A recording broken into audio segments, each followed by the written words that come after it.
Hello, and welcome back to Furry President. Yes. We are recording podcasts at the speed of light.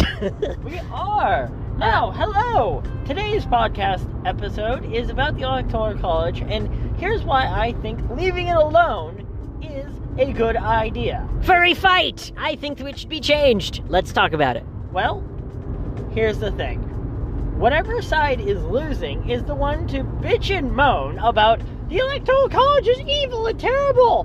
True. It's always the other side saying, oh, of course. And then you never hear, oh, the Democrats say, we still need to get rid of the Electoral College even though our guy won. Well, we were bitching and moaning about it. Now. Sorry, go ahead. You don't hear that as much. You don't hear that insane rhetoric when your guy wins. It's like saying, oh, the scorekeeper for the hockey game is the scorekeeper for the hockey game. He's wrong and evil. We won. What are you talking about? Shut the fuck up. Now, does the Electoral College need to be adapted and improved? Yes, it does. For the betterment of everybody. Now, how to actually get that done, I would post it to probably Reddit Legal or something, and just get 100 million ideas, and then have 100 million people in on the debate, in on the conversation. We need to have this conversation. I don't know how it should be fixed. I just know fixing it and improving it is the right idea. Now, there's a lot of radicals out there saying, oh, we need to get rid of it, we need to abolish it entirely. That's a terrible idea. What are you doing? What are you talking about? Okay, so, now, that is my soapbox for the day. I am passing the mic over to my lovely little fox. Fox here. Okay, so, here is why, in my opinion, as a person who studies statistics and elections and all of this, studying elections is something that I do more as a hobby, just because I find it fascinating. But well, we are running for president. Indeed. So, the reason why the Electoral College should be removed, completely removed, is because what do we want as a country? That what we want as a country is not an institution. What we want as a country is not, oh, well, the founding fathers set it up that way, and so, we should let it happen, and whatever, it's fine. I don't know very many people who think that way. Some people do, but it's very rare. What people want is a free and fair election. In addition, what people want is equitable distribution of funds. Yes. So, what you might not know, because it's relatively in the weeds, I'm sure you can logic it out once you hear this, but it is a fact that the way that the caucuses and the primaries and the Electoral College is set up, it concentrates votes, it concentrates power, and it concentrates money in specific areas and specific counties in particular. Yes. So, for example, Iowa has the first caucus in the nation. That gives Iowa a battleground state, isn't it? No. Oh. No. Iowa, see, this is, okay. We're going way into the weeds here, so I'll try to... That's fine. We can just delve deep into the... Just imagine a swamp, and we're diving directly in and swimming down into the muck. So we're using our time machine, our time submarine. Time submarine. We all live in a time submarine. A time submarine. A time submarine. Okay, so if we here is what happened, from my understanding. Iowa just happened to have the first caucus. My understanding is it was not specifically decided that it would be the first caucus. But once Iowa citizens and political parties realized that it gave them a lot of power, they actually put in place a state law that if any other caucus decides to be earlier than them, and this is the same in New Hampshire, which has the first primary, if any other caucus decides to be earlier than them, then they will move their caucus 1 month ahead of the other caucus. So if the Iowa caucus is in, February, and the other one decides to be 1 day earlier, they'll move their caucus to January. Because I know how to break that system. You start the caucus the day after the election. Oh God. Ugh, please no. You can't push it ahead any further than that. Oh God. That makes me a bit. The election hasn't even finished yet. That makes me very sad. So, yes, we're gonna choose the presidential candidates 4 years in advance. No. Oh God, please no. So. Take the exit to the right. Jesus Christ, that would be terrible. The reason why is because candidates who want to get a head start in the polls will go. This is something we are going to have to do in. Let's see, it would be 2027 or 2026, whichever. I think it's 2027 is when the caucusing is usually done, or when the campaigning for the caucus is usually done. And then 2028, it's like early in 2028. It's like March or something. I don't remember exactly off the top of my head, but it's early in 2028 is the Iowa caucus. So we will be spending a lot of time in Iowa. We will be doing lots and lots and lots of events in public schools in Iowa. And the reason why is because a relatively small, it's still several million people from what I understand, or at least several 100,000, but a relatively small number of people are the very first barometer of who is going to win the election. And it is almost impossible, despite the fact that, it's let me think, it's Iowa, New Hampshire, and Nevada, I think, I don't remember. There's 3 states that are like the very first ones.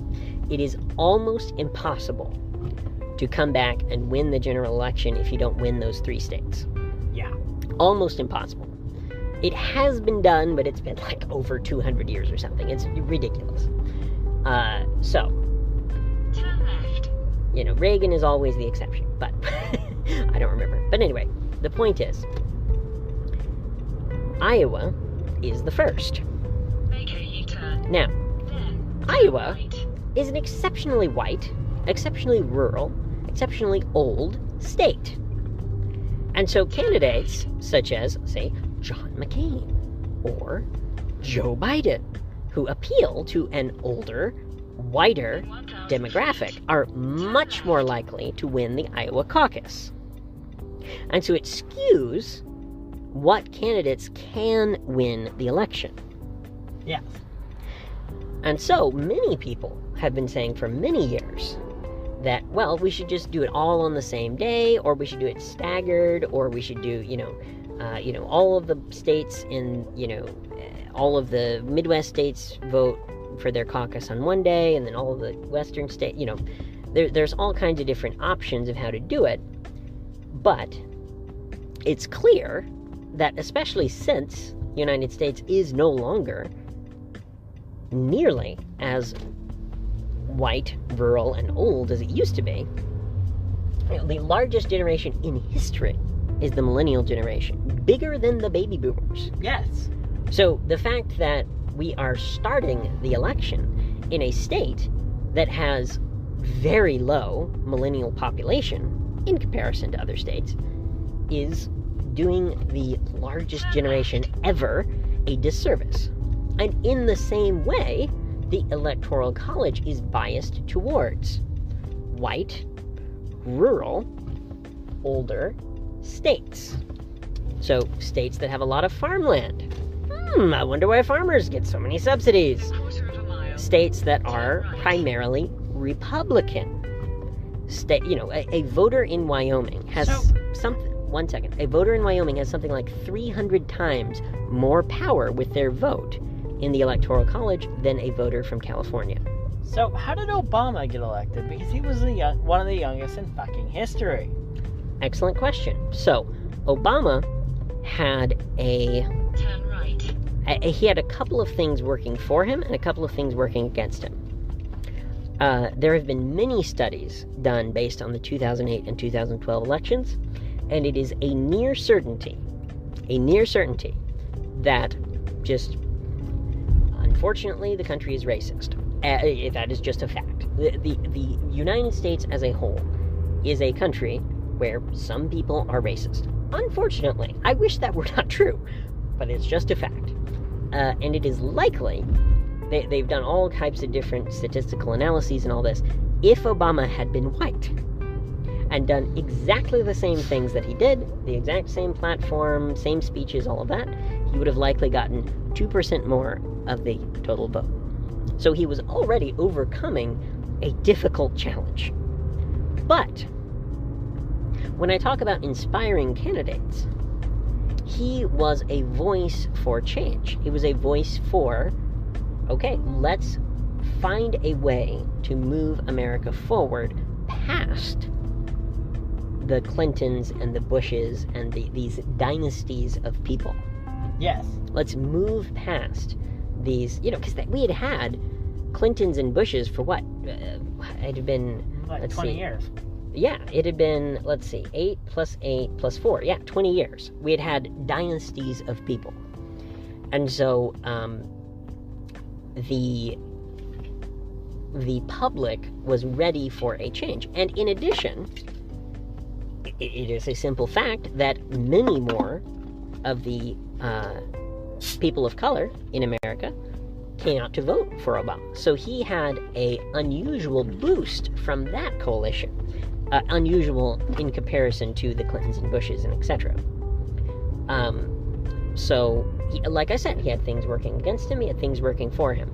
But what he did right was inspiration. He was an aspirational candidate. Yes. For example, Arguably, he didn't actually get much done. He spent billions and achieved it's very a little. very broken system, unfortunately. The thing is, if Obama ever listens to this, Mr. Obama, I love you, Turn right. but Turn in my left. opinion, you had the chance, you had the ball, you had the go-ahead, and you did not use it. You had a filibuster-proof Democratic Senate for 2 years. Turn left. Filibuster-proof. That has not happened in decades. Well, it's gonna happen again. I doubt it. The math is strongly against it. Puppy. But, so, 1,000 feet. Turn right. sorry, I've gotten off track. The reason why the Electoral College needs to be abolished is because it skews so heavily against the direction that the country is going demographically. So, it would be like saying, well, yes, of course, we should only elect people from New York City. Oh, yes. That would be stupid.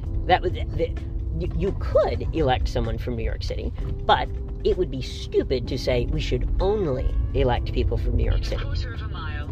In the same way, Will be on the left. it would be stupid to say, we should only elect older, white, male candidates. Because the country is trending away from that